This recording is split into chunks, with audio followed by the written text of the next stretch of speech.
Hey superstars, it's your bestie Scott, and today we're doing one of those videos where I doodle a baseball player and then I get to bug him in person for an autograph. Super excited about this one because this is one of my favorite players as a kid, Cleveland Indians legend Carlos Baerga. I can't do it justice. Today we're drawing Carlos Baerga. A player so nice, I'm going to draw him twice. I will talk about that in a minute, but I think it's important for me to keep my toes dipped in the proverbial waters of my own hobby. I've been doing all this work with the intention to sell, and that's great and all. It's my job now, and it's an amazing job, but doing stuff like this, stuff that really speaks to me, like Cleveland players and in-person autograph signings, it kind of recharges me a little bit and keeps me in the mindset of collectors. So when I'm making projects for collectors like yourself maybe, I have a good idea of where you're coming from. I joined 455 Club last year, which is a big Cleveland Indians / Guardians fan club, and they have player meet and greets fairly regularly. You get to meet the players, you get autographs, you get food, and you get fantastic live Q&A sessions. They're really fun, and I should take a second to thank Bob Rosen and all the crew that puts these together. You're doing an excellent job, so thank you.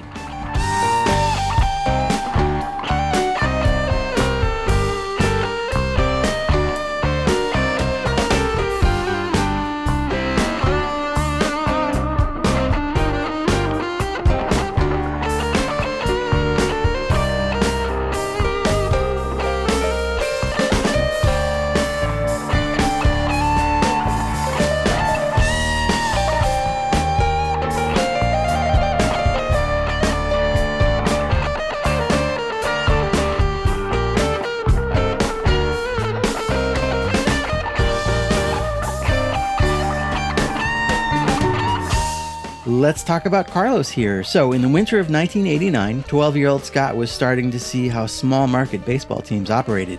They traded away my guy Julio Franco the year before, and it was time to say goodbye to another favorite, Joe Carter. I was young, but I was eating, drinking, and dreaming about all things baseball, and it was very apparent that re-signing Joe wasn't going to happen. And the plan was to trade him for the best prospects they could get. The trade ended up being Joe to San Diego for Sandy Alomar Jr., who I remembered from his 1989 cards that included a Topps Future Star, Upper Deck Star rookie, and Donruss rated rookie. A lot of hype around Sandy, who was kind of blocked in San Diego by Benito Santiago, but not so much hype around the other parts of the trade. Chris James and our man Carlos Baerga here. Nobody really remembers Chris James, right? But man, Sandy and Carlos, they really became the foundational building blocks to those amazing 90s Indians teams. That trade kickstarted the whole thing, and as much as I hated seeing Joe Carter go, I remember being very optimistic about these guys, and they did not disappoint.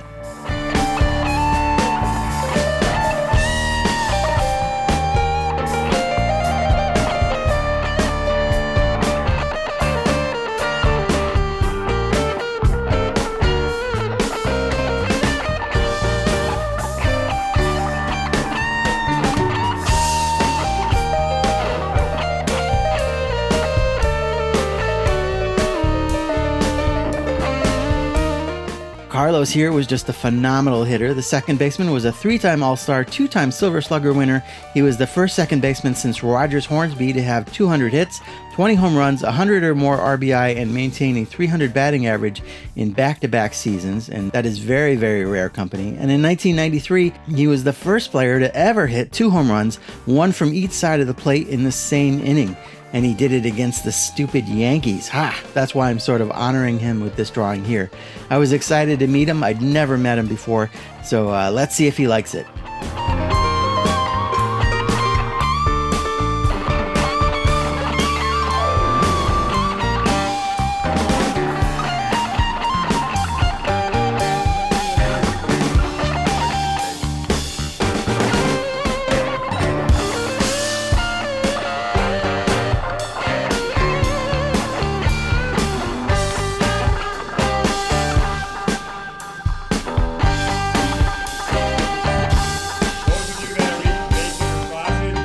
Carlos did not disappoint, man. What an awesome dude.